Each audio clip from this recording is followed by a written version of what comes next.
শুক্রবার লেবাননের দক্ষিণাঞ্চলের বোফোর্ট ক্যাসেলের কাছে হিজবুল্লার একটি টানেল ও সামরিক স্থাপনায় বিমান হামলা চালায় ইসরায়েল। তাদের দাবি, স্থাপনাটি অস্ত্র মজুদের কাজে ব্যবহার করা হচ্ছিল। সীমান্তের কাছে এ ধরনের কর্মকাণ্ডকে যুদ্ধবিরতি চুক্তির লঙ্ঘন বলছে তেল আবিব। ইসরায়েলি প্রতিরক্ষা মন্ত্রী কাজ বলেন, হিজবুল্লার যে কোনো পদক্ষেপের জবাব দেওয়া হবে এবং এর দায় বহন করতে হবে লেবানন সরকারকেই।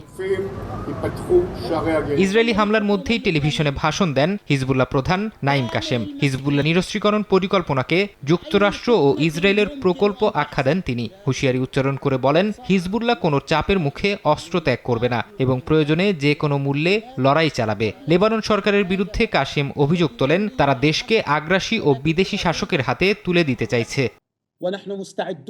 নাইম কাশেমের বক্তব্যকে গৃহযুদ্ধের পরোক্ষ হুমকি হিসেবে আখ্যা দিয়েছেন লেবাননের প্রধানমন্ত্রী নওয়াফ সালাম। তিনি বলেন, লেবাননে আর কোনো অবস্থাতেই গৃহযুদ্ধ মেনে নেওয়া হবে না। 15 বছরের গৃহযুদ্ধের স্মৃতি টেনে তিনি বলেন, সেই সংঘাতে প্রায় 2 লাখ মানুষ নিহত এবং 17,000 নিখোঁজ হয়েছিলেন। ফারহাদ চৌধুরী, সময় সংবাদ।